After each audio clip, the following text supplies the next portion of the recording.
हमारी कक्षा का विषय चल रहा है श्री समय सारजी ग्रंथ। और श्री समय सारजी का स्वाध्याय हम आचार्य अमरचंद्र देव द्वारा विरचित आत्मख्याति टीका के माध्यम से कर रहे हैं, जिसमें जीवा जीव अधिकार गाथा नंबर 65 और 66 का स्वाध्याय आज होना है। गाथा नंबर 65, 66, 65, 66, पेज नंबर 119, 119। गाथा पाठ करेंगे पहले, ठीक है ना? फिर उसके भाव को समझेंगे। एकं च दो निन्न तिन्निन् यच्चत्तारिय पंच इंदिया जीवा बादरपज्यतिदरा पयडियोपनाम कम्मस्य। पढ़ते हैं एक बार, है ना? एक कम च दो निन्न तिन्निन, इजी है। एक और दो, तीन। यच्चत्तारिय पंच इंद्रिया जीवा, या चार या पांच इंद्रिय जो जीव हैं। एक इंद्रिय, दो इंद्रिय, तीन इंद्रिय, चार इंद्रिय, या पंच इंद्रिया जीवा, या पांच इंद्रिय जो जीव हैं। बादर पज्यतिदरा, अर्थात बादर पर्यंत, सूक्ष्मादि बादर पर्यंत तक जितने भी जीव हैं, पर्याप्तक अपर्याप्तक आदि सभी। पयडियो, इन जीवों, इनकी जो प्रकृतियां हैं, नाम कर्मस्य, नाम कर्म की है। क्या कहते हैं कि जीव को जो एक इंद्रिय आदि पर्याय प्राप्त होती है ना, शरीर, शरीर, एक इंद्रिय, दो इंद्रिय, तीन इंद्रिय, चार इंद्रिय, पांच इंद्रिय, अथवा सूक्ष्म बादर, अथवा पर्याप्ति और अपर्याप्ति, ये कैसी हैं? ये नाम कर्म से प्राप्त होने वाली प्रकृतियां हैं। नाम कर्मस्य, नाम कर्म की प्रकृतियां हैं। पैडियो अर्थात प्रकृति। एदा, एदा ही अणिवत्ता जीवठाणा उकरण भूदाहीम पयडिहि पोगल मयिहिम ताहिम कम भणतये जीवो एदाही अणिवत्ता, अर्थात इन सभी रचित, निवत्ता रचित, जीवठाणा ओकरण भूदाही, अर्थात जीव स्थान आदि व कारण सहित होकर, पयडिहि अर्थात प्रकृतियां ही, उद्गलमयीहिम उद्गलमय ही है, ताहिम अर्थात उनके द्वारा कम, कैसे, भणद्य कहे जा सकते हैं, यह जीव हैं। क्या कहते हैं कि जो ये सब प्रकृतियां हैं, ये सब पुद्गल से निर्मित होने के कारण पुद्गल ही है।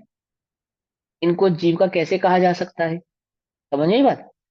आपने प्रकृति, प्रदेश आदि पढ़े कर्मों के, नाम कर्म गोत्र कर्म आदि 8 कर्म पढ़े हैं, है ना? सभी ने पढ़े ना? तो उसमें जो हमारा नाम कर्म का जो कर्म है, वह क्या कार्य करता है, उसका क्या काम है? कि वह शरीर की रचना करता है। ठीक, नाम कर्म के कारण जीव को शरीर की प्राप्ति होती है, ऐसा कहते हैं, और शरीर की रचना करता है। तो आचार्य कह रहे हैं कि जो शरीर की रचना हुई, वह रचना किसने की? कि नाम कर्म ने की। और वह नाम कर्म पुद्गल का होने से शरीर किसका हुआ? पुद्गल का हुआ। उसको हम जीव का कैसे कह सकते हैं? पॉइंट पकड़ मारा ना? हाँ। जीव एक, दो, त्रै, चार, पंचेंद्रिय,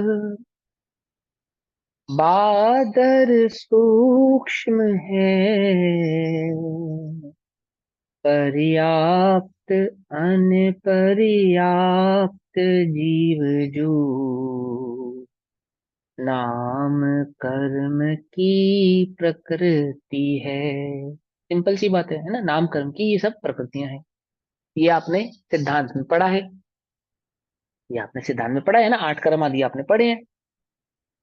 और कोई कहे कि सिद्धांत ग्रंथ पढ़ने से क्या लाभ है? ये लाभ है, समझे ना? करणानुग पढ़ने से क्या लाभ है? ये लाभ है कि आप द्रव्य के मर्म को और अच्छे से समझ सकते हैं। ऐसा किसने बताया है? आचार्य कल्प पंडित टोडरमल जी ने भी मोक्षमर प्रकाशक जी में अनियोगों का स्वरूप समझाते समय यह बात कही है कि कर्णानुयोग आदि पढ़ने से क्या लाभ होता है? कि इनको पढ़ने से जो द्रव्य योग में सिद्धांत आदि बतलाए गए हैं उनका स्वरूप भली भांति प्रकार से भासित होता है। एक जो प्रकृति यह पुद्गलमयी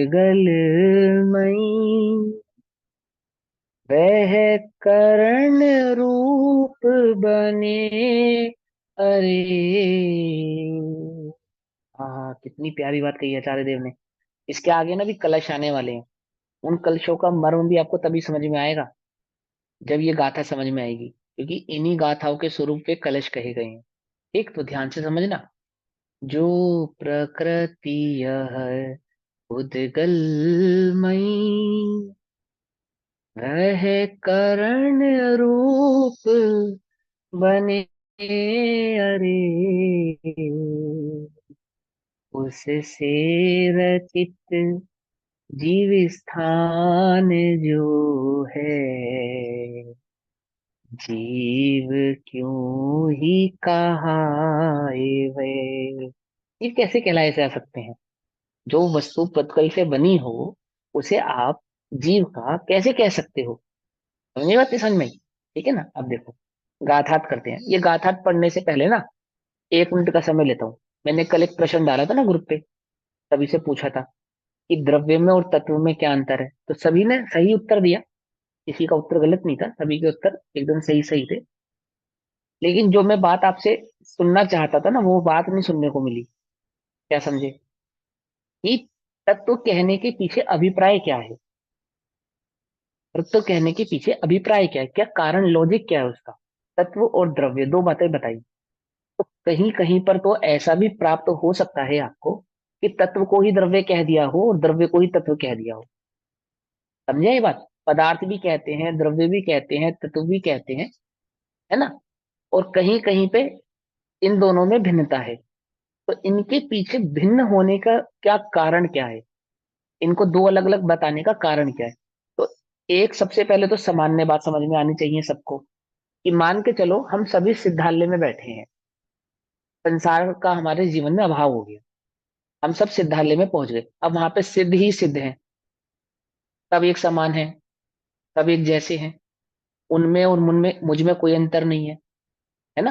सारे जीव गुणों की अपेक्षा से, पर्याय की अपेक्षा से और द्रव्यों की अपेक्षा से एक जैसे, एक ही गति को प्राप्त हो गए। तो अब उन दोनों में द्रव्य और तत्व का भेद कौन करके बताएगा?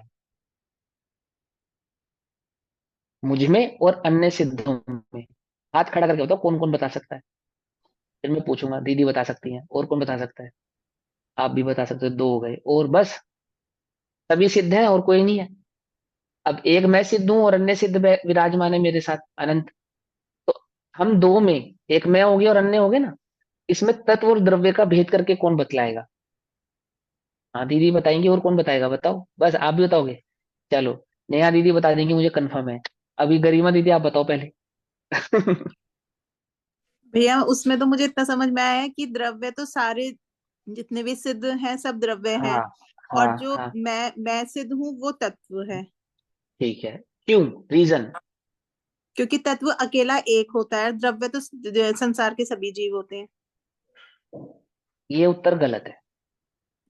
ठीक है। सुख की पहले जो उत्तर दिया अपेक्षा वो क्योंकि बिल्कुल करेक्ट मेरा है।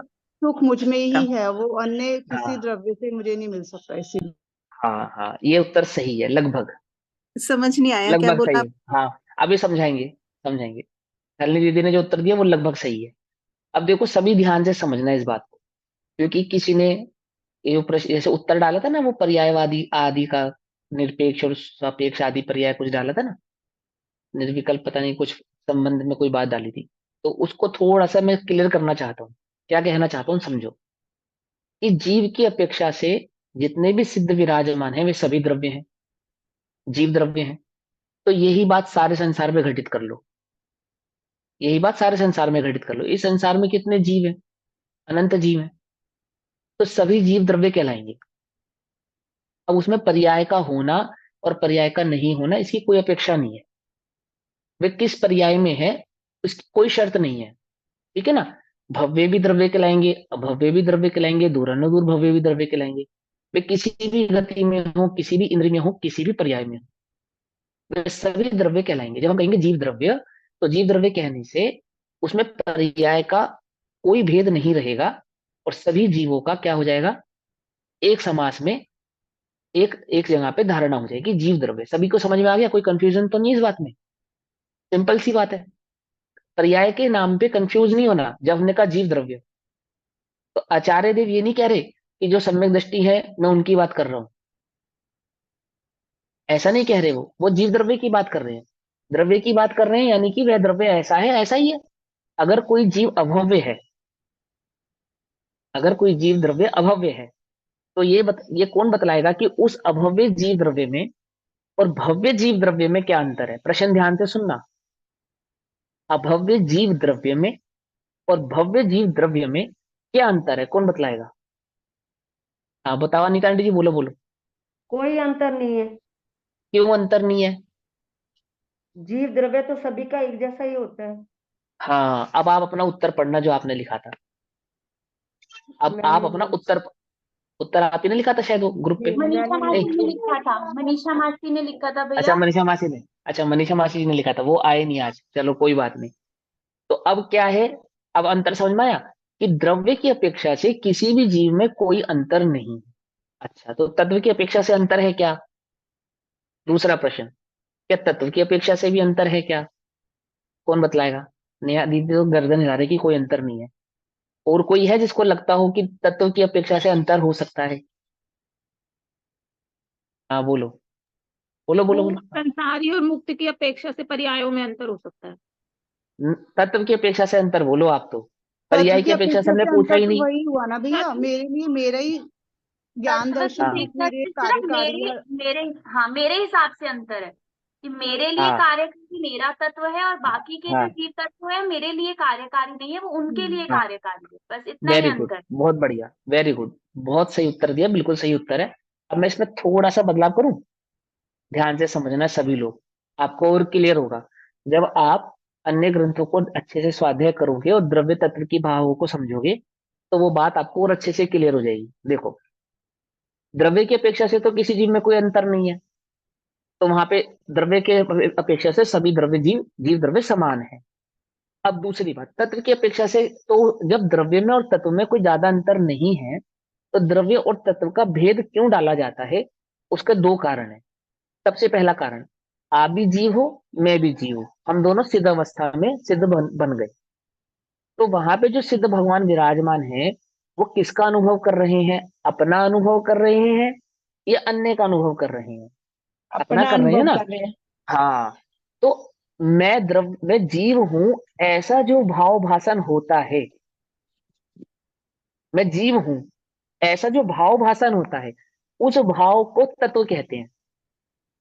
क्या कहा? मैं जीव तत्व हूं। अंतर समझ में आया नहीं आया? अपना अनुभव होगा ना मुझे, अन्य का तो अनुभव नहीं होगा। आपके मुंह में रसगुल्ला और मेरे मुंह में रसगुल्ला, और मेरे मुंह में मानो नमकीन और आपके मुंह में रसगुल्ला, तो मिठास का अनुभव किसे होगा? जो जिसके मुंह खाएगा। में रसगुल्ला होगा, है ना। और उसको अपने अपने मुंह में जो रखा रसगुल्ला है उसका अनुभव होगा ना, अन्य का तो नहीं होगा। नहीं अन्य होगा। का तो नहीं होगा। तो जीव तो सभी है, सिद्ध भगवान अनुभव कर रहे हैं, तो उनके अनुभव होने से तो मुझे कोई लाभ होने वाला नहीं है। नहीं है। कोई लाभ होने वाला, तो मैं अपना ही अनुभव करूंगा, पर का अनुभव नहीं करूंगा, इसलिए मैं जीव तत्व हो जाऊंगा।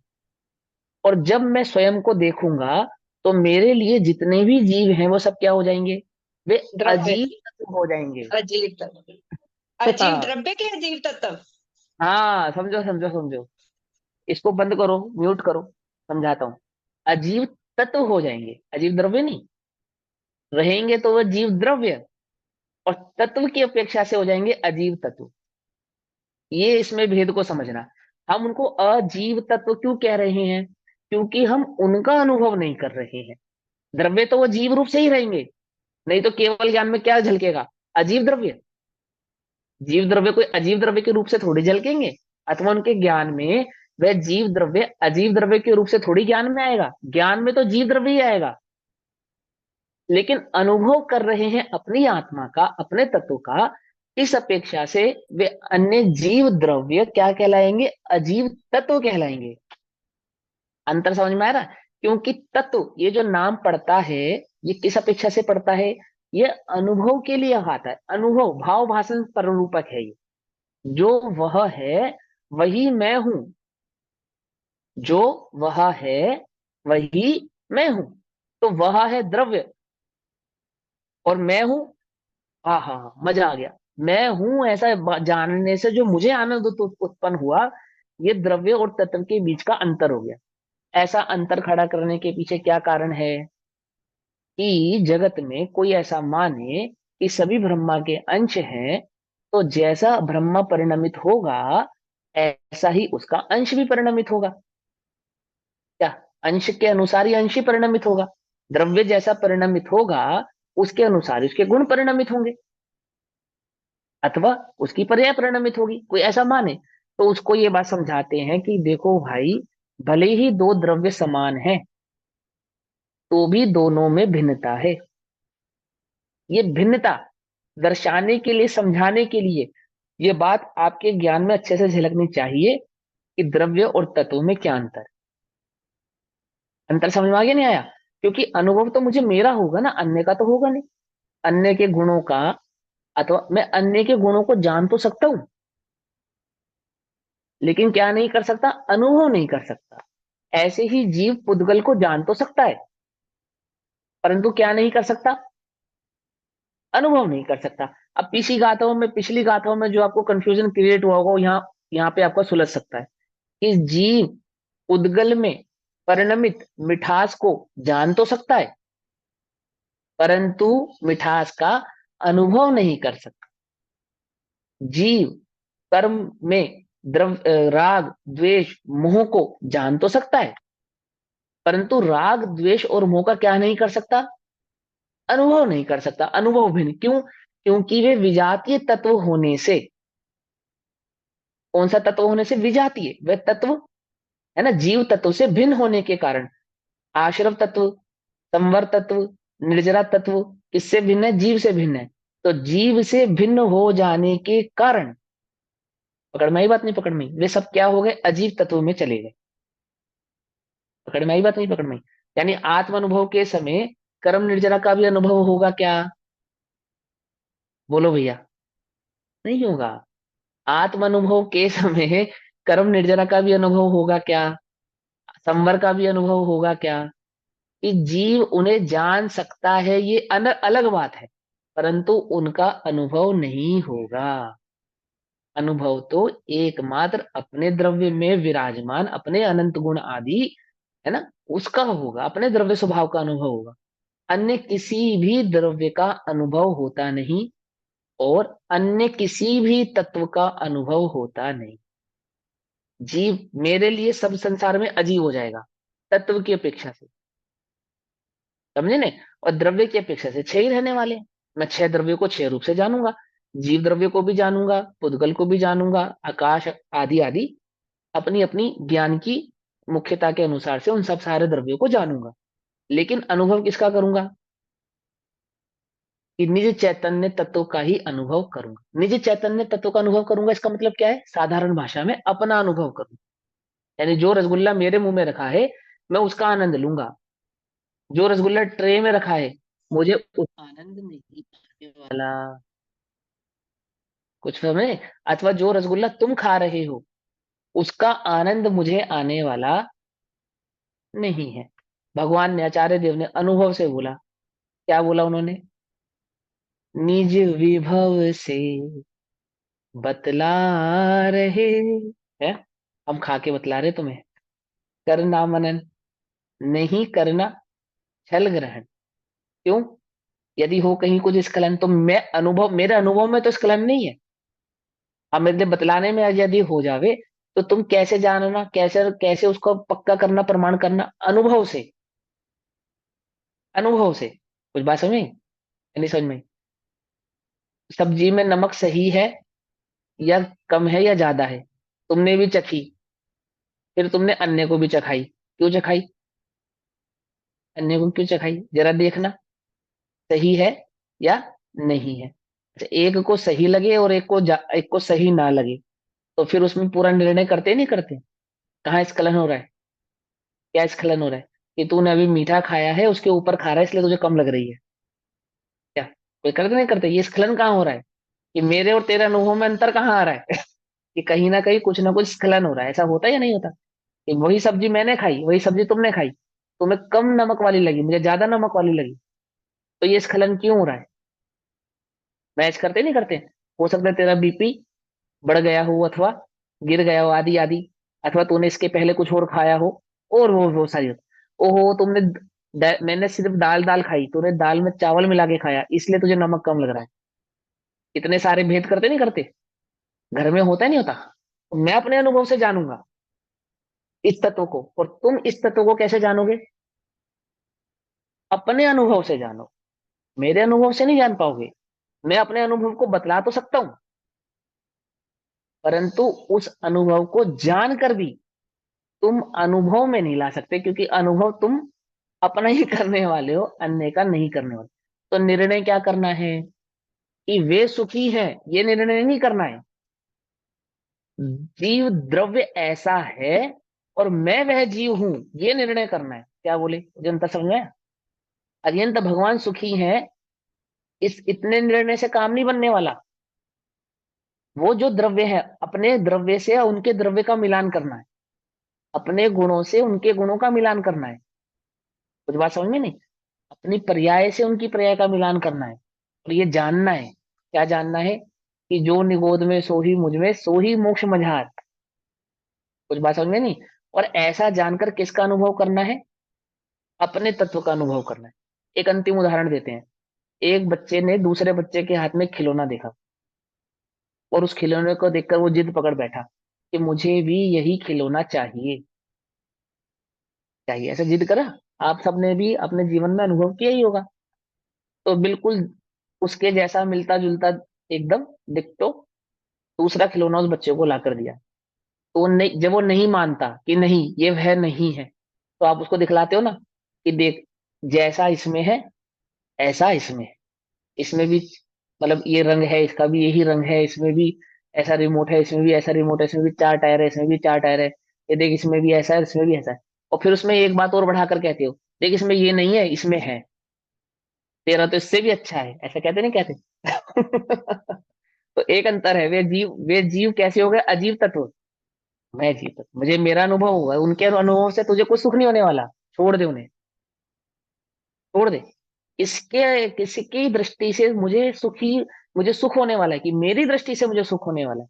जब एक प्लस और बता दे ना, जिद्दी बच्चे को, रोने वाले बच्चे को उसके खिलौने में एक प्लस पॉइंट एक्स्ट्रा गिनाते नहीं गिनाते सामने वाले के खिलौने से? ऐसे आचार्य तुम्हें तुम्हारे आत्म तत्व में एक प्लस पॉइंट एक्स्ट्रा गिनाते हैं। क्या गिनाते हैं? छोड़ दे उन्हें। अरिहंतों की, सिद्धों की शरण में जाने से तेरा कल्याण नहीं होगा। वो तूने जो जाना है ना इस तत्व को, अब इसका मजा ले, अब इसका आनंद ले। इसको जानने से, इसकी शरण में जाने से, इस तत्व की शरण में जाने से ही तेरा क्या होने वाला है? कल्याण होने वाला है, तुझे आनंद आने वाला है, तेरे संसार का अभाव होने वाला है। पॉइंट पकड़ में आया नहीं आया? भाव समझे? तत्व और द्रव्य के बीच का अंतर है ना। अभी अभी इस भाव को यहां समझो ध्यान से। ये किसकी बात है? समय सार किसके लिए कह रहा है? वो नौ तत्वों में छुपी हुई जो आत्म ज्योति की बात चलेगी अभी। और ये जिस इसमें जो जीव द्रव्य और तत्व की बात चल रही है, वो कैसी है? कि जीव का यह स्वभाव है, जीव द्रव्य, और मैं वह जीव हूं, जीव तत्व। अंतर समझ में आया? समझे? जीव का यह स्वभाव है, जीव द्रव्य, और वह जीव मैं हूं, जीव तत्व। पकड़ में आई? तो ये भाव भाषण की अपेक्षा से, क्योंकि बिना भाव भाषण हुए अनुभव ही क्या है? अनुभूति ही मोक्ष है। समझे नहीं समझे? और पीछे गाथाओं में क्या पढ़ा 50 से 55 में? अनुभव से भिन्न है, उद्गल जीव की अनुभूति से भिन्न है। पकड़ पकड़ में ही नहीं वो बारी सारी बातें? क्यों कह रहे हैं?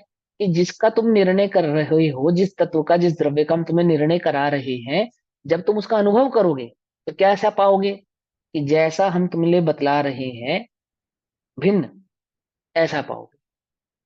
पकड़ में ही बात? नहीं पकड़ में ही? समझ में आई? दूध में पानी मिलाया, दूध को क्या अनुभव हो रहा है? कि मैं पानी हो गया। ये समझा रहे आचार्य देव कि दूध को एक ही अनुभूति है कि मैं दूध हूं। दूध जीव नहीं है, मैं तो उदाहरण के रूप में समझा रहा हूं, है ना। ऐसे ही एक कर्मों के साथ मिला हुआ जब जीव द्रव्य स्वयं को देखेगा, तो क्या पाएगा कि मैं कभी अजीब रूप हुआ नहीं, अजीब से परिणमित हुआ नहीं, अजीब से मेरा कुछ भी संबंध नहीं। मैं कैसा हूं, एक चैतन्य ज्ञान मूर्ति का ही आनंद अनुभव होने वाला है, अन्य कोई अनुभव होने वाला नहीं है। अंतर समझ में आया? अब इसमें एक अध्यात्म की बात ये कही जा सकती है कि द्रव्य तो तुम समझ लोगे, तत्व को अनुभूति के बिना नहीं जान पाओगे क्या? क्योंकि तत्व किसे कहा कि निज अनुभूति को ही तत्व कहा। क्या कि द्रव्य तो तुम पढ़ लोगे, समझ लोगे, द्रव्य दृष्टि, द्रव्य द्रव्य जान के क्या करना, द्रव्य की दृष्टि, द्रव्य की दृष्टि होने पर किसकी प्राप्ति होने वाली है? निज चैतन्य तत्व की प्राप्ति होने वाली है। ठीक, कोई कंफ्यूजन तो नहीं है? कोई कंफ्यूजन तो नहीं हुआ ना? ये प्रश्न अपने ग्रुप में से किसी ने मेरे से पूछा था, तो मैंने ग्रुप में ही सबको अच्छे से बता दिया कक्षा में। द्रव्य और तत्व के बीच में कोई कंफ्यूजन क्रिएट मत करना, और पर्यायों से तो कोई लेना देना ही नहीं उसका। ठीक है ना? यहाँ पर्याय की बात नहीं है। ठीक, पर्याय तो जो है सो है, पर्याय तो जो है सो है। जीव द्रव्य सामान्य ही हो गया ना सबके लिए। असामान्य है वो तो द्रव्य है, उस सामान्य द्रव्य का स्वरूप जानने के बाद यह मैं हूं ऐसा जो अनुभव होगा। ये विशेष हो गया, ठीक है ये ना? तत्व हो ये गया। तत्व है, हाँ ये तत्व है। चलो, गाथा नंबर 65 और 66।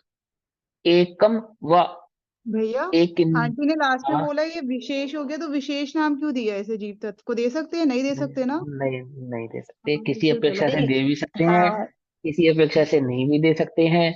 अभी क्या है ना, शब्दों को नहीं पकड़ना चाहिए, सामने वाले के कभी कभी भाव को भी समझना चाहिए कि उसने क्या बात कही है ना, वो किस भाव से कह रहा है। ठीक, हाँ। इसीलिए तो जो ज्ञानी होते हैं ना, वो ये प्रवचनों की रिकॉर्डिंग्स, ऑडियो वीडियो आदि रिकॉर्डिंग्स, इसको प्रमाण नहीं मानते। मालूम है? इनको प्रमाण नहीं मानते। क्यों नहीं मानते? क्योंकि सामने बैठे हुए व्यक्ति के हिसाब से उत्तर दिया जाता है। पकड़ में ही बात नहीं, पकड़ में ही। और प्रमाण क्या होता है? आगम। अब आगमिक ज्ञानी भी कोई बात कह रहा है, आपने ज्ञानी की रिकॉर्डिंग में कोई बात सुनी है, तो उसने कही है इसलिए प्रमाण मत करना। आगम से मिलान खावे तो प्रमाण करना, अन्यथा छोड़ देना, अन्यथा उसको प्रमाणित मत मानना। ये स्पष्ट है। गुरुदेव भी कहते हैं, गुरुदेव भी कोई बात कह रहे हैं क्योंकि वो गुरुदेव ने कही है इसलिए प्रमाणित है? बिल्कुल भी नहीं, बिल्कुल भी नहीं।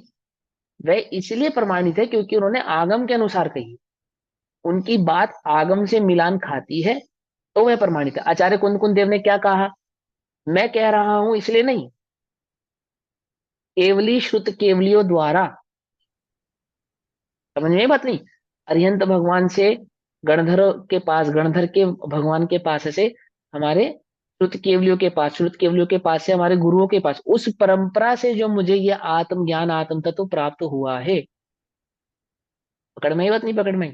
कहां से? कि मैंने अपने अनुभव से जाना है। क्या जाना है? कि जो उन्होंने बतलाया है यह तत्व ऐसा ही है, ये जाना है। मैंने जानकर इसको कुछ स्पेशल बना दिया ऐसा नहीं, अथवा मैंने इसके अंदर और ज्यादा वो किया है, इन्वेंशन बनाया, ऐसा नहीं। ये आगम ज्ञान कैसा है? जगत का ज्ञान तो डे बाय डे कैसा होता है? इन्वेंशन होता है ना, उसके अंदर इन्वेंट होता रहता है, नया नया नया नया नया नया नया इन्वेंशन होता है। लेकिन आगम ज्ञान कैसा है? कि जो आपका उपलब्ध ज्ञान है उसे उस आगम ज्ञान के अकॉर्डिंग बनाना पड़ेगा। आप वह संपूर्ण है ना, जो उसके हिसाब से आपको बनाना पड़ेगा। आप उसमें कुछ नया इन्वेंशन दोगे, आपका कुछ इसमें नया इन्वेंशन होगा, ऐसा नहीं होने वाला। बोलो भैया, केवल ज्ञान से निकली हुई बात में इन्वेंशन की गुंजाइश है? वो भी छद्मस्त के द्वारा? बोलो। नहीं नहीं, छद्मस्त के द्वारा केवली के ज्ञान में कौन सा नया इन्वेंशन देगा छद्मस्त? उसमें कुछ नया अपडेट क्या करेगा? समझे नहीं समझे? 2G का 3G, 3G का 4G, 4G का 5G, 5G का 6G तो अपडेट हो सकता है। आगम ज्ञान अपडेट नहीं होने वाला, यह है वही अपडेशन है, फुल्ली अप टू डेट है, ये फाइनल है ये। इसके अकॉर्डिंग आपको अपने ज्ञान को बनाना है। और यही ग्रंथ की शुरुआत में आचार्य देव ने आपसे आपसे कहा मंगलाचरण के रूप में, कि हम उसी परंपरा से प्राप्त ज्ञान के अनुसार ही अपने अनुभव को हमने पाया है और वही आपसे कहते हैं। आप भी वहीं से मिलान करके इसको जानना और इसको मानना। ठीक है ना? हमने अपने आप से कुछ कह दिया हो, ऐसा नहीं है, ऐसा नहीं है। अनुभूति कैसी है हमारी, कि हमारी अनुभूति इससे मिलती है, आगम से मिलान करती है। पकड़ में आई बात, नहीं पकड़ में आई? कुछ बात समझ में आ रही है? चलो, तो किसी को लगे कि नहीं भैया इसमें कोई बात हमें समझ में नहीं आई, तो पूछना। ठीक है ना? पूछना, ऐसा सिर्फ हमने कह दिया इसलिए मान लेना, ऐसा नहीं। क्योंकि आज्ञा प्रधानी से परीक्षा प्रधानी श्रेष्ठ होता है। एक एकम व एक इंद्रिय, द्वय द्वेन्द्रिय, त्रीणि च त्रिंद्रिय, चत्वारि च चतुरिंद्रिय, पंचेन्द्रियाणि पंचेन्द्रिय, बादर पर्याप्तेत्र, अर्थात बादर से लेकर सूक्ष्म पर्याप्त और अपर्याप्त तक। जीव, यह जो जीव है, यह नाम कर्मण, नाम कर्म की प्रकृतियां हैं। समझे बात? ये सारी प्रकृतियां किसकी? नाम कर्म की प्रकृतियां हैं। एताभि च, इन प्रकृतियों, उद्गलमयी भी ताभी, जो कि उद्गलमय रूप से प्रसिद्ध है, उनके द्वारा कारणभूताभि, कारण स्वरूप होकर, निवृत्तानि रचित, जीव स्थानानि, जो जीव स्थान जीव समाज हैं, वे जीव, जीव कथम, कैसे कहे जा सकते हैं? क्या कहते हैं ये? बहुत सिंपल सी बात उन्होंने कही कि जो एक इंद्रिय, दो इंद्रिय, तीन इंद्रिय, चार इंद्रिय, प्राप्तक अप्राप्तक आदि भाव हैं, ये सब पुद्गल से निर्मित हुए हैं। पुद्गल से निर्मित होने के कारण, इनके होने का जो कारण है वह पुद्गल है। इनके होने का जो कारण है, जीव का एक इंद्रिय पर्याय की प्राप्ति किस कारण से हुई? कि कर्म के उदय से हुई। एक बात, जो वो एक इंद्रिय पना प्राप्त हुआ, जो शरीर मिला, वो किसका है? कि वह पुद्गल का है। और जिस कर्म के उदय से प्राप्त हुई, वह कर्म किससे है, का निर्मित है? कि वह भी पुद्गल का निर्मित है। दो बातें समझ रहे हैं? तो जब जब वो बना भी पुद्गल से है, उसमें उदय भी पुद्गल का है, तो वह पुद्गल के सिवा अन्य क्या हो सकता है? वह जीव कैसे हो सकता है? जो वस्तु पुद्गल से ही बनी हो, पुद्गल से ही प्राप्त हुई हो, वह जीव की कैसे कही जा सकती है? जैसे जैसे जैसे खीर में जो मिठास है, वह किसकी है? ये शक्कर की है, शक्कर की है। उसमें जो मिठास का अनुभव हो रहा है, वह अनुभव मिठास का कौन देर किसके कारण से हो रहा है? कि शक्कर के कारण से हो रहा है। यदि उस खीर में शक्कर ना डाली जावे, तो क्या मिठास का अनुभव हो सकता है? कि नहीं हो सकता। यदि उस जीव में से उस पुद्गल में कर्म के निमित्त को हटा लिया जावे, तो क्या जीव एक इंद्रिय, दो इंद्रिय, तीन इंद्रिय, चार इंद्रिय, पर्याप्ति अपर्याप्ति रूप हो सकता है? बोलो, हो सकता है क्या? सिद्धों में पर्याप्तक होते हैं, अपर्याप्तक होते हैं? सिद्धों में एक इंद्रिय, दो इंद्रिय, तीन इंद्रिय, चार इंद्रिय होते हैं? कितने इंद्रिय होते हैं सिद्ध? संघी पंचेंद्रिय होते हैं? नहीं, अति इंद्रिय होते हैं तो शरीर रहित हाँ, तीन इंद्रिय होते हैं। क्या समझ में आया? कि ये जो एक इंद्रिय, दो इंद्रिय, तीन इंद्रिय पना हो रहा है, ये किसका दिया हुआ है? किसके कारण से हो रहा है? कि पुद्गल के कारण से हो रहा है। तो यह तो बात सिद्ध हो गई। क्या सिद्ध हो गई? कि ये सब पुद्गल के हैं, जीव के कहे नहीं जा सकते।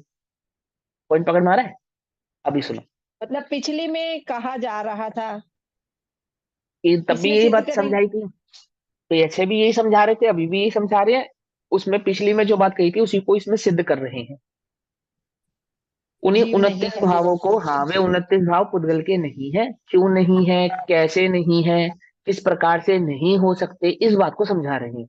यदि सिद्धांत ग्रंथों में कहा है तो क्यों कहा है, एक बात। वे कदापि नहीं हो सकते तो क्यों नहीं हो सकते, और क्यों नहीं हो सकते तो यह भी सिद्ध करेंगे कि कैसे नहीं हो सकते। क्यों और कैसे, दोनों बातों को समझा रहे हैं। देखो, निश्चय से अर्थात स्वभाव से, जैसे जैसे हम आप पूछें, आपसे हमने एक सवाल पूछा, व्हाट इज वाटर? तो यही सवाल यदि साइंस का टीचर पूछे, तो बच्चे क्या जवाब देंगे? H2O, यही जवाब देंगे ना। और यही चीज मैथमेटिक्स का टीचर पूछे तो क्या जवाब देंगे? बोलो भैया। वो कहेंगे कि पानी एक तरल पदार्थ है जिसे मापने की इकाई लीटर है। कुछ बात समझ में नहीं? क्योंकि यहाँ पे मैथमेटिक्स की बात हो रही है ना, तो वहां पे नपाई की मुख्यता रहेगी, नाप तोल की मुख्यता रहेगी। और विज्ञान में किसकी मुख्यता रहेगी? उसकी प्रॉपर्टी की मुख्यता रहेगी, कि जहां से वो बना है। अंतर समझ रहे हैं? और यही बात सोशल साइंस में पूछी जाए, भूगोल में, तो क्या कहा जाएगा कि इस धरती पे 3/4 हिस्सा पानी का है, इतना हिस्सा पीने लायक है, इतना नहीं पीने लायक है, इतना हम वेस्टेज करते हैं, फलाना फलाना, ये सारी बातें। ये किसमें? वो सोशल विज्ञान में, सोशल उसमें कही जाएगी, साइंस में। पकड़ में बात नहीं है? नहीं है? अंतर समझा ना? हिंदी में पूछा जाएगा जल, तो क्या बता दिए जाएंगे? उसके पर्यायवाची समझा दिए जाएंगे, जल, नीर, आदि आदि आदि भेद कर दिए जाएंगे। पकड़ में आ रही बात? नहीं पकड़ में आ रही है? समझ आ रही है? कोई कवि कहेगा तो उसको तरंगणी, नदी, सागर, वर्षा, बूंद, और जाने किन किन बातों में कहेगा। ऐसे ही यहाँ जीव द्रव्य के अनुभव, जीव तत्व के अनुभव की बात है, मुक्ति की बात है, संसार से अभाव करने की बात है। तो बिना स्वभाव जाने अभाव नहीं हो सकता। बिना स्वभाव जाने क्या नहीं हो सकता? अभाव नहीं हो सकता। इसलिए यहाँ स्वभाव से बात कह रहे हैं, वीतराग विज्ञान। ये वीतरागियों का विज्ञान है। पकड़ में ही बात? नहीं पकड़ में ही? तो यह विज्ञान क्या कहता है कि निश्चय से, इसलिए यहाँ जो बात कही जाएगी वह जीव की स्वभाव की अपेक्षा से कही जाएगी। तो स्वभाव से, निश्चय से, दैट मीन स्वभाव से। टीका टीका मिला? टीका मिली ना? निश्चय से, स्वभाव से, कर्म और करण की। अब यहाँ पे कर्म और करण मतलब कर्ता ने कर्म को करण से संप्रदान आदि आदि। समझ में बात? तो कर्म और करण की अभिन्नता होने से, यानी कारण और कार्य की अभिन्नता होने से, जो जिससे किया जाता है, बड़े ध्यान से समझना, जो जिससे किया जाता है वह वही है, यह समझकर। दूध किससे मीठा किया जाता है? कि शक्कर से मीठा किया जाता है। तो मिठास क्या हुई? कि मिठास शक्कर हुई। क्या कहा? कुछ बात समझ में नहीं? दूध मीठा करना है तो किससे करेंगे? बोले शक्कर से। दूध हम शक्कर से मीठा करेंगे, ठीक है। दैट मीन्स मिठास क्या हुई? कि मिठास शक्कर हुई, शक्कर ही मिठास हुई, मिठास ही शक्कर हुई। कर्म और करण, दूध का मीठा होना कर्म है। वह मिठास कहां से आई? शक्कर से। तो मीठा कौन हुआ? कि मीठी शक्कर हुई, दूध मीठा नहीं हुआ। दूध मीठा होना तो कहते हैं, क्योंकि मिठास को जन्म देने वाला कौन है? कि मिठास को जन्म देने वाली शक्कर है। शक्कर के बिना दूध मीठा हो सकता है क्या? कि नहीं हो सकता। और मिठास के बिना शक्कर हो सकती है क्या? कि मिठास के बिना शक्कर नहीं हो सकती। उसे मीठा कौन कहे जिसमें मिठास ना हो? शक्कर कौन कहे उसे? है ना? गुजरात में कह सकते हैं, हिंदी प्रांत में नहीं कह सकते। गुजरात में नमक को मिठू कहते हैं। ठीक है कारण ना? और कार्य फिर शक्कर ही हुआ। अब सुनो, हाँ, मैं तो आपको आपका ध्यान थोड़ा सा केंद्रित करने के लिए ये बात बोली कि क्या कहते हैं। देखो, तो इससे क्या समझ में आया कि कर्म और कार्य के बीच में क्या हो गई? अभिन्नता हो गई। करण और कर्म के बीच में क्या हो गई? अभिन्नता। यानी शक्कर ही मिठास हो गई और मिठास ही शक्कर हो गई। दोनों क्या हो गए? एक हो गए। एक हो गए। पकड़ में ही बात? तो क्या कहते हैं? जो जिससे किया जाता है, शक्कर से मिठास की जाती है, तो जो जिससे किया जाता है वह वही है, यानी शक्कर ही मिठास है, यह समझकर, निश्चय कर कर, निश्चय करके। जैसे स्वर्ण पत्र स्वर्ण से किया जाना जाता होने से स्वर्ण ही है। सोने का कटोरा दे दे हम आपको, तो क्या है वो? सोने का कटोरा स्वर्ण ही है, सोना ही है। सोने से बनाया गया कटोरा क्या है? सोना ही है। चांदी से बनाया गया कटोरा क्या है? चांदी ही है। अभी आगे इसमें जो ये आएगा ना आपका कलश, इसमें असी यानी तलवार, और जिसमें तलवार रखी जाती है ऐसी मयान, उसका उदाहरण देंगे। ठीक है ना? कि तलवार बनाई लोहे से, और मयान बनाई सोने से। तो वह जो मयान है वो क्या है? इस स्वर्णकार की दृष्टि से देखा जावे तो वो मयान नहीं है, स्वर्ण ही है। पकड़ में ही बात नहीं? पकड़ में ही समझे नहीं? शक्कर क्या है कि मिठास ही है, अन्य कुछ नहीं। पॉइंट पकड़ में आ रहा है नहीं आ रहा है ना? तुमको हीरा दिया जावे, हीरा 10 करोड़ की कीमत का हीरा देंगे भैया आपको, बोलो किस शेप का लोगे? कौन सी शेप का दें आपको? 10 करोड़ का हीरा देना है, किस शेप का लेना पसंद करोगे? शेप बताओ। कि ये तो, ये बच्चा बहुत अच्छा पढ़ने वाला है, इसको तो हम हीरा हीरे की शेप का देंगे। और ये थोड़ा कम पढ़ने वाला है, इसको चकोर हीरा देंगे। कीमत दोनों की 10 करोड़ है, कीमत दोनों की 10 करोड़ है। एक को चकोर देंगे, एक को गोल देंगे, एक को थोड़ा टूटा फूटा देंगे, रहेगा कीमत 10 करोड़ ही, रहेगी कोई कीमत दस फर्क करोड़ नहीं ही। है, बोलो भैया कौन सा लेना चाहोगे? कोई कोई सा, फर्क ही नहीं है। कोई सा भी दे दो। जिसकी 10 करोड़ ही है, मतलब उसकी दृष्टि में क्या है वो? 10 करोड़ ही तो। हाँ, प्राप्त करने वाले की दृष्टि में उसकी कीमत है, प्राप्त करने वाले की दृष्टि में उसकी शेप नहीं है कि वो किस शेप में मुझे प्राप्त हुआ है, उससे उसको कोई लेना देना नहीं है। 10 करोड़ रुपए प्राप्त हुए, बस सीधी बात। एक किसी को काले बैग में दिए, किसी को सफेद बैग में दिए, किसी को पीले बैग में दिए, सबको 10 10 करोड़ रुपए दिए। क्यों? समझे नहीं समझे? देखो शादियों में साड़ियां मिलती है, साड़ियां गिफ्ट में साड़ी मिलती है ना? तो किस बात का झगड़ा है? कि हमें ये रंग की चाहिए अथवा इस डिजाइन की चाहिए अथवा इस रंग की। तो एक समझदार महिला थी, उसने क्या करा, उसने सारी साड़ियां एक ही जैसे रंग की, एक ही जैसे डिजाइन की, एक ही कंपनी की लाई। ठीक है ना? बस सबके कवर अलग अलग थे। अब बोलो कितना झगड़ा होगा? साड़ी गिफ्ट मिलेगी, अब कितना झगड़ा होगा? बोलो भैया, साड़ी पसंद कर लो, क्या पसंद करोगे बोलो? कोई झगड़ा ही करोगे नहीं। उसमें कोई अरे कोई पसंद ही नहीं करनी, कोई अंतर ही नहीं है। कुछ बात समझ में? उसकी दृष्टि में जो भेद में अंतर पड़ रहा था वो जहां पड़ रहा था अज्ञानियों की।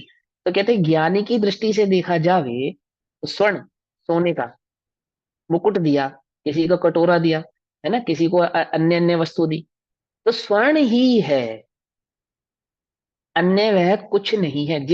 वह पात्र अथवा वह वस्तु जिससे निर्मित हुई, जिससे वह निर्मित हुई है, वह वही है, अन्य कुछ नहीं है।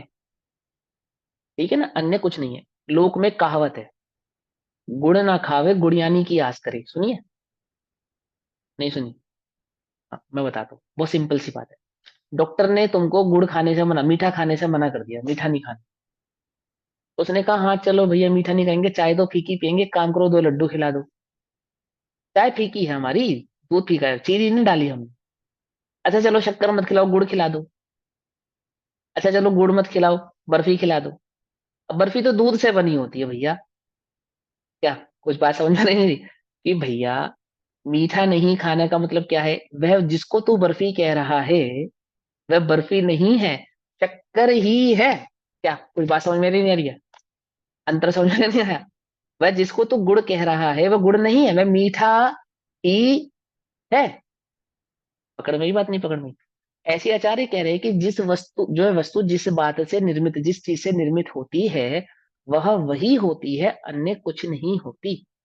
एक इंद्रिय, दो इंद्रिय, तीन इंद्रिय आदि पर्याय जो पुद्गल की है, क्योंकि वह पुद्गल से ही बनी है, पुद्गल के कारण ही बनी है, इसलिए वह पुद्गल ही है, अन्य कुछ नहीं है। पकड़ में ही बात नहीं? पकड़ में ही?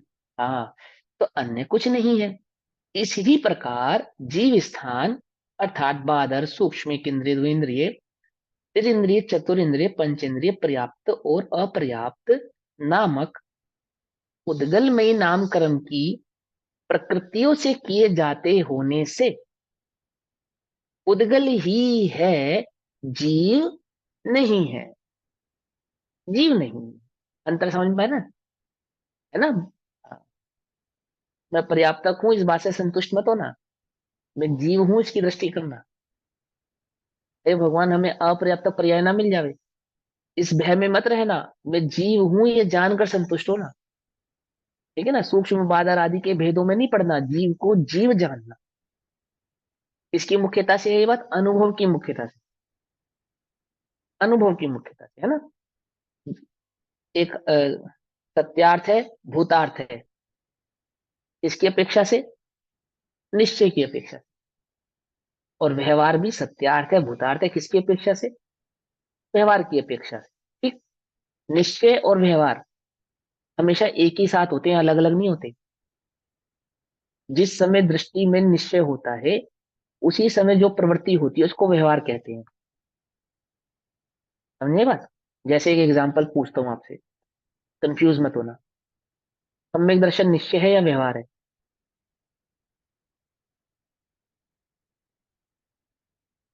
सम्यक दर्शन निश्चय है या व्यवहार है? व्यवहार है। सिद्ध करना पड़ेगा, ऐसे नहीं उत्तर देके पीछे अनुभूति छूट के साथ जाएगा। होने वाला, अनुभूति के साथ हुआ तो हाँ हाँ व्यवहार बोलो। नाम पाएगा सम्यक दर्शन, अगर अनुभूति के साथ है। अगर अनुभूति के साथ, तो बिना अनुभूति के भी होता है क्या? तो फिर बोलो व्यवहार कैसे है, बताओ। निश्चय से वो तो कहने में मतलब पर्याय की सम्यक दर्शन अपेक्षा वो क्योंकि दोनों जीव ही का पर्याय में है। स्वभाव प्रकट नहीं होगा। है, क्योंकि पर्याय में सम्यक प्रकट दर्शन होगा। जीव का बात ही है। स्वभाव नहीं है, पर्याय में प्रकट होता है, इसीलिए व्यवहार नाम पाता है। सारे उत्तर सही है, अब हम बताते हैं तुम्हें। जिस समय सम्यक दर्शन प्रकट होता है, उस समय जीव क्या कर रहा होता है? जो जीव की दृष्टि है वो कहाँ होती है? अपनी आत्म अपनी आत्मा अपने में। चैतन्य पे। अपने में। तो जो दृष्टि का विषय होता है वो सदा सदैव निश्चय रहता है, हम्म। और बाकी सब व्यवहार हो जाता है। कुछ बात समझ में ही नहीं आई? जो दृष्टि दोबारा का से बोलना। जो दृष्टि का विषय होता है, जो दृष्टि का विषय होता है वो सदैव निश्चय रहता है, उसके बाद जो भी होता है वो सब व्यवहार होता है। समझ में बात।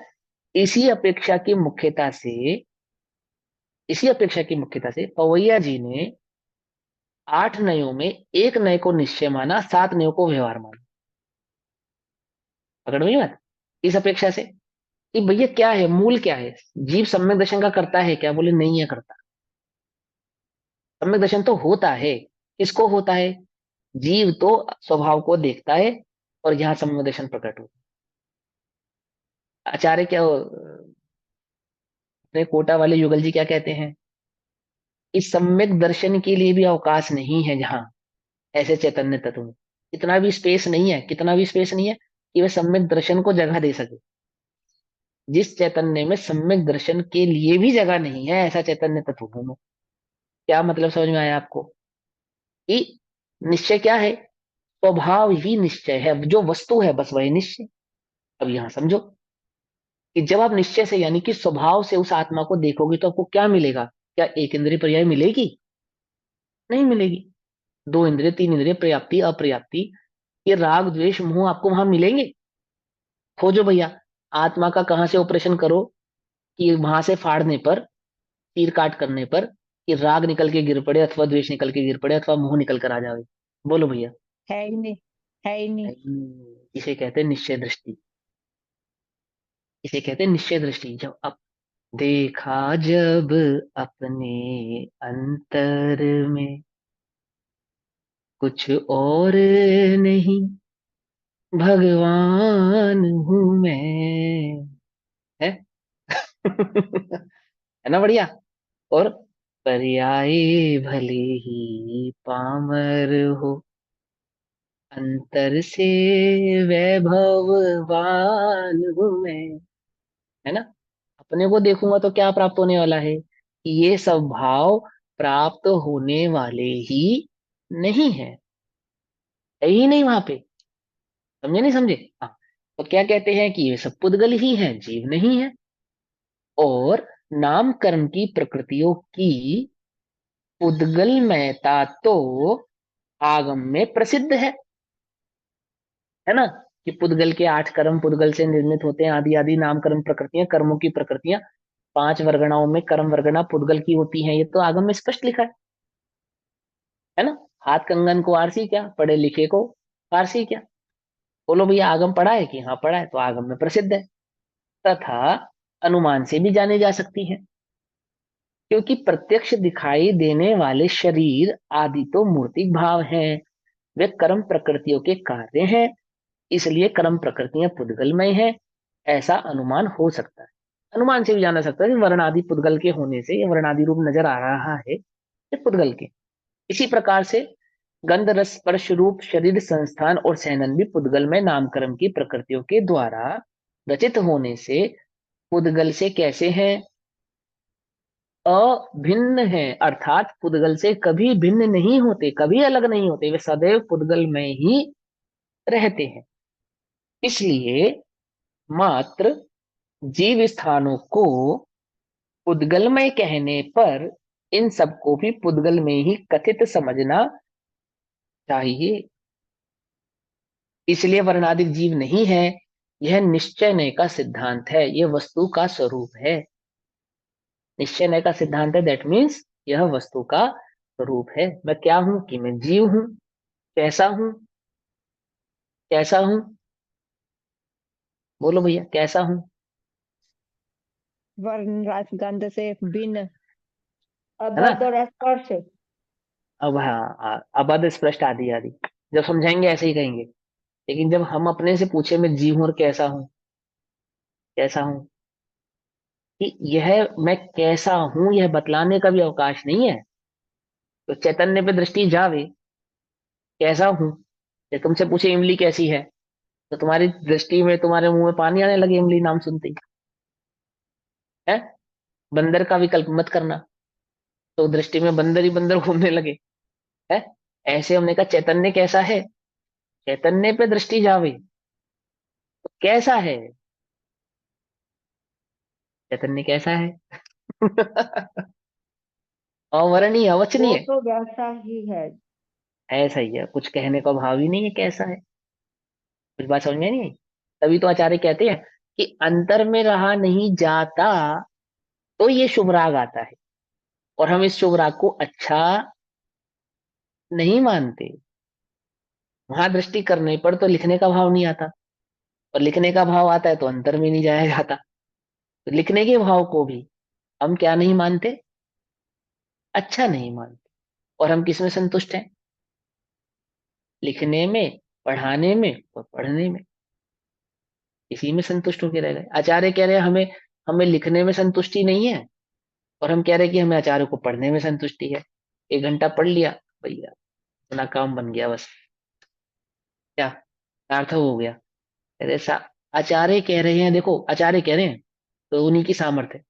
इतना श्रम करके लिखा, लिखने को क्या कहा? सार्थक नहीं माना, सार्थक नहीं माना। इसकी सार्थकता कब है? कि लिखने की सार्थकता तो तब है कि मैं इसके बल पे अंतर चला जाऊं, भीतर चला जाऊं। ऐसा आचार्य कह रहे हैं ना, अंतर से ही लिख रहे हैं, अंतर से जान के लिख रहे हैं। और क्या भावना भाई है उन्होंने, कि क्यों लिख रहा हूं मैं इसे, कि इसके फलस्वरूप मैं कहाँ चला जाऊं, वापस उस स्वरूप में डूब जाऊं। ये वो मेरी सार्थकता है, ये लिखना मेरी सार्थकता नहीं। हम किस में सार्थक हो गए? कि हमने पढ़ लिया, जान लिया, और इस लायक हो गए कि पढ़ा सके, तो हम सार्थक हो गए। बोलो भैया, आचार्य से पूछो तो कहेंगे सब निरर्थक हो गया। क्यों निरर्थक हो गया? क्योंकि 9 अंग 11 पुरु तक का ज्ञान, और ऐसा कि हाथ पे रखे आंवले के भांति आत्मा के स्वरूप को बतला देवे ऐसा ज्ञान, और उस ज्ञान को जानकर अन्य सम्यक दर्शन को प्रकट होकर मोक्ष चले गए, और यह रत्नात्रय से अभी अधूरा ही रह गया। बोलो ये ज्ञान सार्थक हो गया निरर्थक हो गया? निरर्थक। बिना अनुभूति के क्या हो गया? निरर्थक हो गया। अनुभूति के बिना, दैट मीन्स उसकी दृष्टि किए बिना। पकड़ में ही ना बात?